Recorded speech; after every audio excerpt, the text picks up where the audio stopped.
ప్రకృతిగా, తానే ప్రకృతి స్వరూపునిగా ఆదిదేవుడు ఆవిష్కారమయ్యాడు. భక్తులందరికీ సులభ సాధ్యమైన లింగాకృతిలో ఆవిర్భవించి ఆద్యంతాలు లేని సర్వేశ్వరునిగా వ్యక్తమయ్యాడు. సకల చరాచర జగత్తులో శివతత్వం అణువణువున ఒదిగి ఉంది. శివ పరమాత్మ ప్రకృతేశ్వరునిగా, ప్రకృతిలో ఆకృతి దాల్చిన పరమ పురుషునిగా పూజలందుకుంటున్నాడు. మహిమాలయంగా వెలిగే హిమాలయ సుందర దివ్య ధామంలో హిమలింగంగా నీలకంఠుడు ఏటేటా అమరనాథుడిగా గోచరమవుతున్నాడు. అంచనాలకు అందని రీతిలో స్వచ్ఛ స్ఫటికంగా సహజ సిద్ధ లింగ స్వరూపంగా ఏర్పడే అమరనాథుని దర్శనం ఓ దివ్యానుభూతి. నేటి తీర్థయాత్రలో హిమాలయ పర్వత శ్రేణుల్లో నెలకొన్న పావనకరమైన అమరనాథుణ్ణి దర్శించుకుందాం. అద్వితీయమైన ఆనందాన్ని, ఆధ్యాత్మికతను పంచే అమర్నాథ్ యాత్రకు వెళదాం రండి.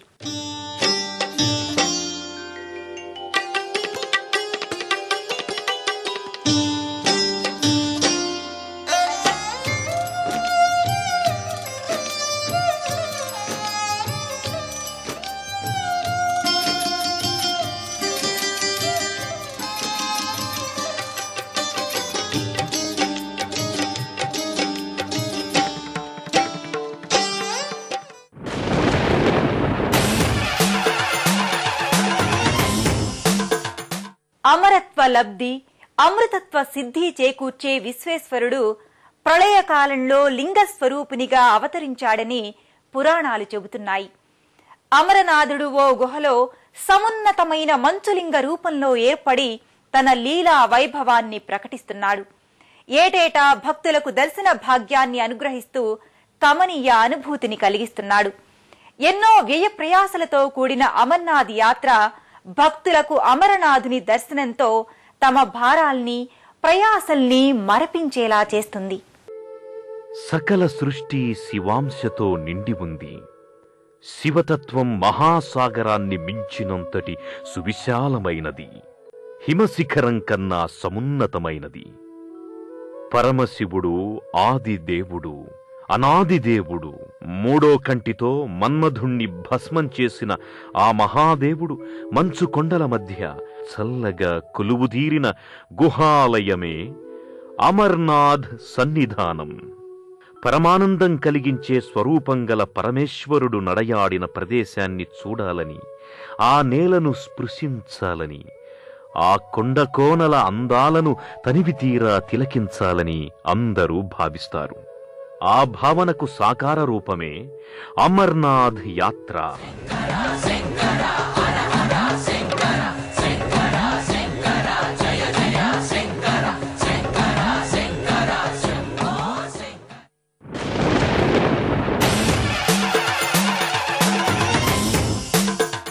అమర్నాథ్ యాత్ర ఎన్నో అనుభవాల, అనుభూతుల సమ్మేళనం.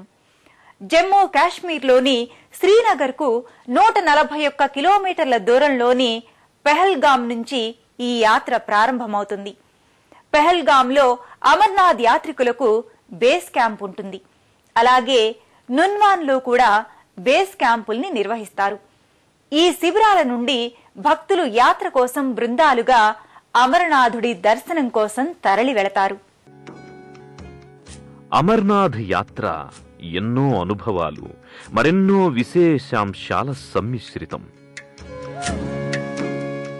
సముద్ర మట్టానికి 12,756 అడుగులు అంటే 3,888 మీటర్ల ఎత్తులో అమర్నాథ్ గుహ ఉంది. అక్కడికి తరలి వెళ్లాలంటే భక్తులు ఎన్నో వ్యయప్రయాసల్ని ఓర్చుకోవాలి. అమర్నాథ్ యాత్రకు దేశం నలుమూలల నుండి, వివిధ ప్రాంతాల నుండి భక్తులు విచ్చేస్తారు. ఈ యాత్రికులు ముందుగా శ్రీనగర్ చేరుకోవాలి.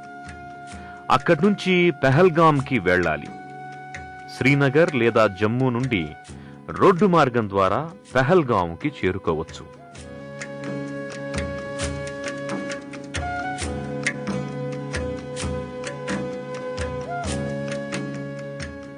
ఈ ప్రయాణం ఎంతో ఆహ్లాదభరితంగా ఉంటుంది. రోడ్డుకిరువైపులా గంగా నది, లిడ్డర్ నదీపాయలు తెల్లగా చల్లగా ప్రవహిస్తూ కనువిందు చేస్తాయి.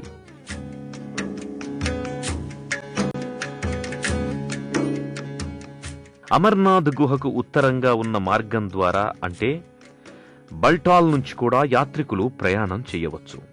అయితే ఈ మార్గం పూర్తిగా మంచుకొండల ప్రాంతంలో నిట్టనిలువుగా ప్రయాణించాల్సి ఉంటుంది.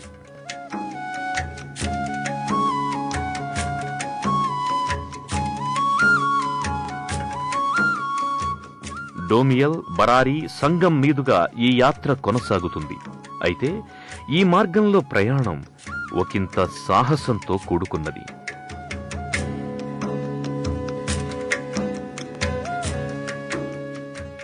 అమర్నాథ్ యాత్ర ప్రకృతి రమణీయత నేపథ్యంగా, దివ్యానుభూతుల సమ్మిళితంగా, ఆహ్లాదకర వాతావరణంలో కొనసాగుతుంది. పర్వతాల మధ్య నుండి ప్రకృతి శోభను తిలకిస్తే మనసు మయూరమై పురివిప్పి హొయలు మీరుతుంది, పులకితయామినై పల్లవిస్తుంది. పర్వతాల మీద నుంచి వయ్యారంగా మెల్లికలు తిరిగే లిడ్డర్ నదీ సౌందర్యం, ఆకాశం నుండి కొన్ని తునకలు నేలమీదకొచ్చాయా అని విభ్రాంతి కలిగించే నీలిరంగు తటాకాలు నేత్రపర్వం చేస్తాయి.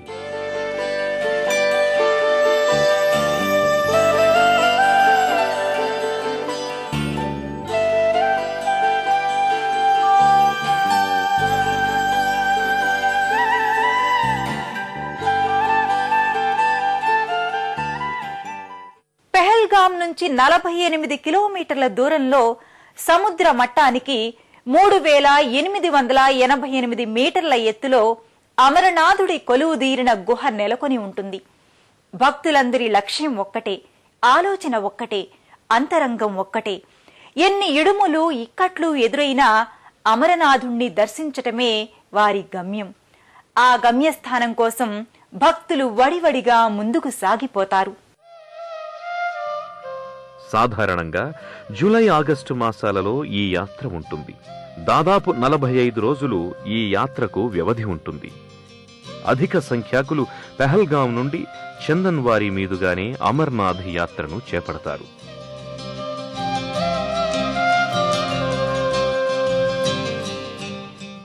పెహల్గాం నుండి చందన్వారీకి ఉదయాన్నే భక్తులు చేరుకోవాలి. భక్తులు జట్లు జట్లుగా వెళ్ళాలి కనుక అందరూ ఒకేసారి ప్రయాణించాల్సి ఉంటుంది.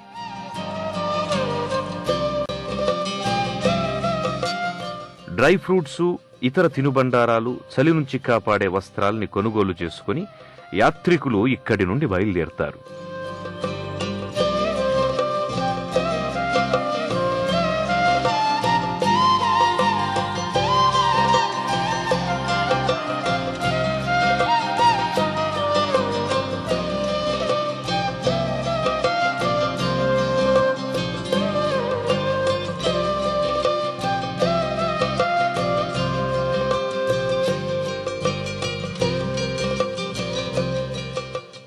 ప్రకృతి రమణీయతకు అచ్చమైన చిరునామాల, భూమి మీదకు దిగివచ్చిన స్వర్గలోకంలా, ఆనందం ఆర్ణవమైన కలల బృందావనిలా, ముగ్ధమోహన సౌందర్యాతిశయంతో మిడిసిపడే ప్రకృతి కన్యలా, అందాల ఆనందాల కాశ్మీరం లోగిలిలో అమరనాథుడి యాత్ర కొనసాగుతుంది.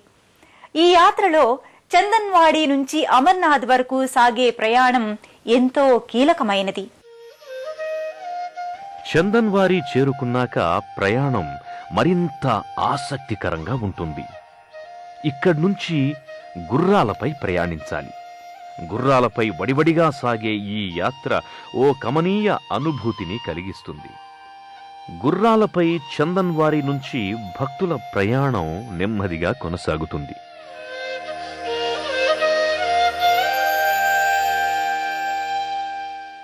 గుర్రాలపై యాత్రికులు కూర్చొని సాగించే ప్రయాణం ప్రయాసతో కూడుకున్నదే అయినా ఇదొక విభిన్న తరహా అనుభూతిగా భక్తుల మదిలో నిలిచిపోతుంది. మెలికలు తిరుగుతూ ఇరుకు రహదారుల వెంట, లోయల అంచుల వెంట ఈ ప్రయాణం సాగుతుంది.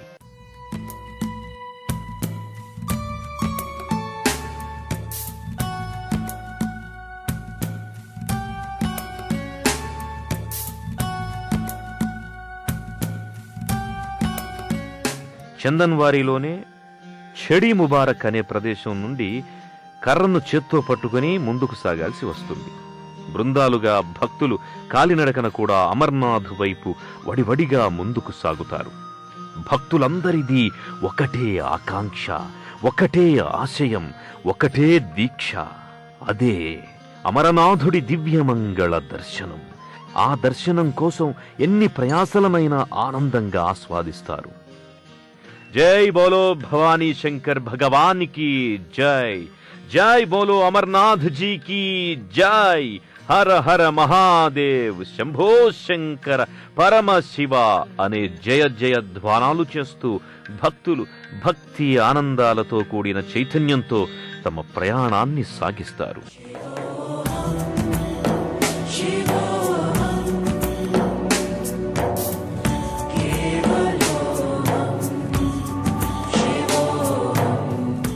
అమర్నాథ్ యాత్రకెళ్లే మార్గంలో బుటామాలిక్ వంశస్థుల సేవలు చిరస్మరణీయమైనవి.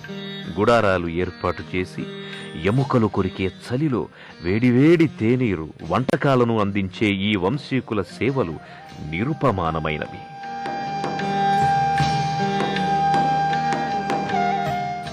బుటామాలిక్ వంశానికి అమర్నాథ్ గుహకు తరతరాల సంబంధముంది. బుటామాలిక్ వంశస్థులు యాత్రికుల నుండి విరాళాలు తీసుకుని ఆ మొత్తం 3వ వంతు యాత్రికుల సౌకర్యాల కోసం ఖర్చు పెట్టి మిగిలింది తాము తీసుకుంటారు. రక్తపోటు, గుండె జబ్బులు ఉన్నవాళ్లు ఈ యాత్రను చేపట్టడం పూర్తిగా నిషిద్ధం. మానసికంగా బలవంతులైతే తప్ప ఇక్కడి వాతావరణాన్ని, పరిస్థితుల్ని తట్టుకోవడం అసాధ్యం. అయితే శారీరక మానసిక సామర్థ్యాలున్నవారు సైతం కొన్నిసార్లు ఇబ్బందులు పడడం కూడా చూస్తుంటాం. అమరనాథుడి శుభ అనుగ్రహంతో భక్తులు తమ యాత్రను విజయవంతంగా కొనసాగిస్తారు.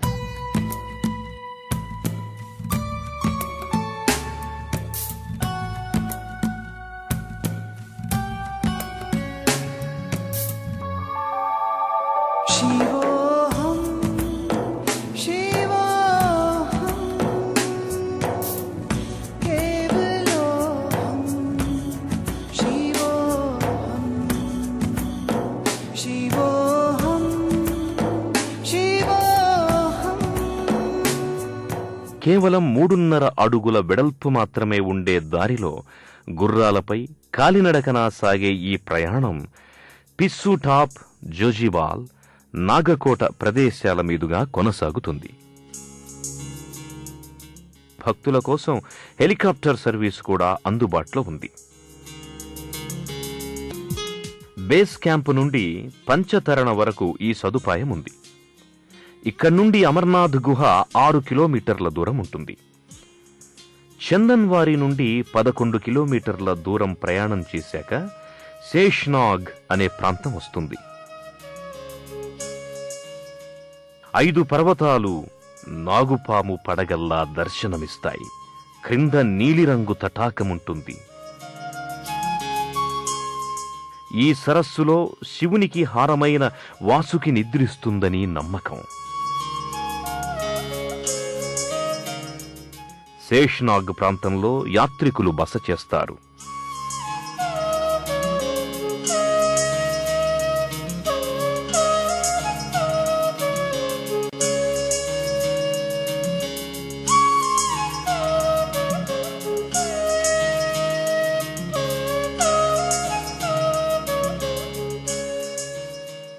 దీటుగా, ఠీవీగా, దర్పంగా చుట్టూ ఉండే పర్వతాలు ధీర గంభీరంగా కానవస్తాయి.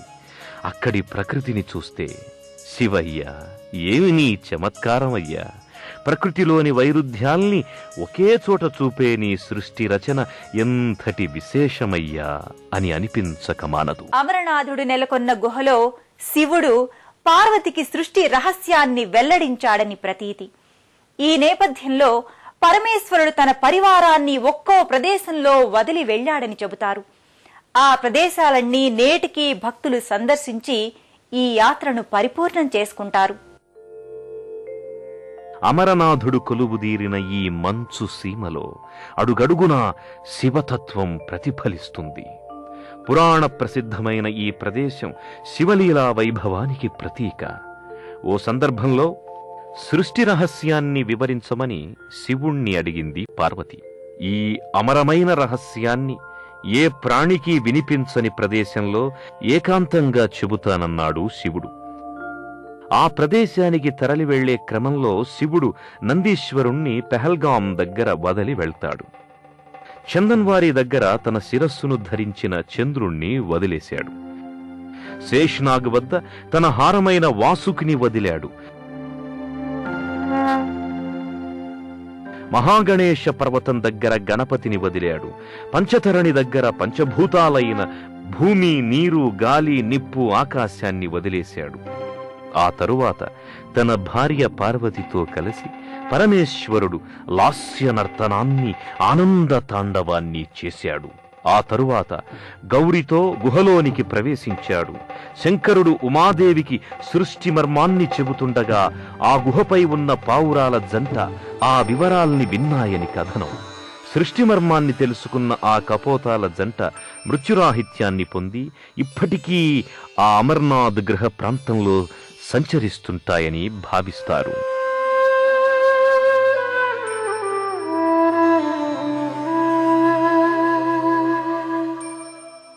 మహిమలెన్నో కల హిమలింగమూర్తి ఈ మహిన తన లీలా విభూతుల్ని ప్రదర్శిస్తూ భక్తుల్ని అనుగ్రహించే పంచాక్షరీ మంత్ర పరమార్థ విధుడైన అమరలింగేశ్వరుడు గుహాలయంలో దర్శనమిస్తాడు.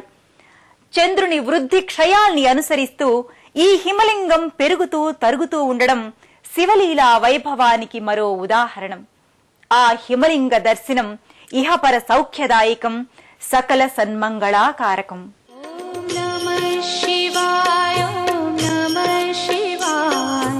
हर हर भोले नमः शिवाय, नमः शिवाय, ओम नमः शिवाय.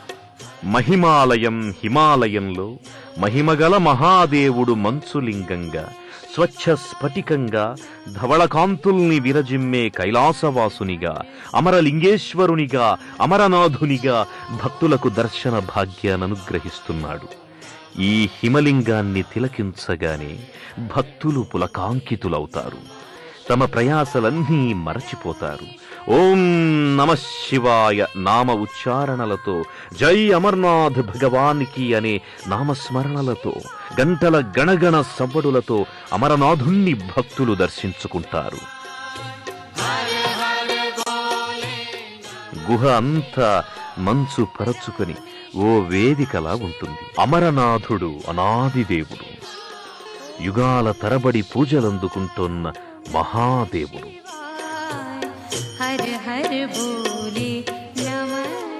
11వ శతాబ్దానికి చెందిన రాజతరంగిణి గ్రంథంలో అమరనాథుడి ప్రస్తావన విశేషంగా ఉంది. కాశ్మీర దేశపు రాణి సూర్యమతి అమరనాథుడి భక్తురాలు. త్రిశూలం, బాణలింగాలను అమరనాథుడికి ఆవిడ సమర్పించింది. రాజావాలి పతాక, ప్రజాభట్టు వంటి రాజులు అమరనాథుణ్ణి ఇలవేల్పుగా కొలుచుకున్నారు. ఎన్నో మహిమలు, లీలా విశేషాలు అమరనాథుడితో ముడివడి ఉన్నాయి. అడుగడుగునా ఎన్నో అద్భుతాలతో ఎంతో భక్తి పారవస్యాన్ని కలిగించే అపురూప యాత్ర అమరనాథ యాత్ర. పరమశివుడు అక్కడ పరవశించే హిమసుందర వైభవంతో, పరమ కృపారస దివ్య ఫలమై మనల్ని చూచును భవ్య సుమశీతల నేత్రముతో, కాశ్మీరాన్నే సింధూర తిలకంగా, రమ్యపాల భాగాన రసమయ రేఖగా, క్రూర సర్పమే దివ్య భూషణంగా, కాల విభూతినే రమ్య అనుభూతిగా, అగ్ని శిఖను మణిమయ చంద్రరేఖగా, ఆ అమరనాథుని దర్శనమే కోటి జన్మల పుణ్య ఫలంగా భక్తులందరి జీవితాలు పావనమై తరించంగా.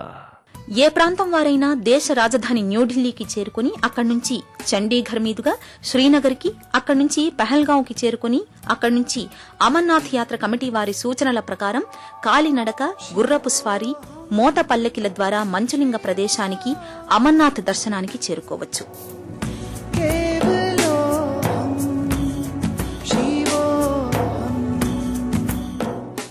చంద్రశేఖరుని చల్లని చూపులు ఎక్కడ ప్రసరించాయో అక్కడ మంచు కొండలు ఆవిర్భవించాయా అని అనిపించే కమనీయ కాశ్మీరం నెలవులో అమరనాథుడు గుహలో చల్లని తండ్రిగా వరాలిచ్చే వేలుపుగా కొలువుదీరాడు.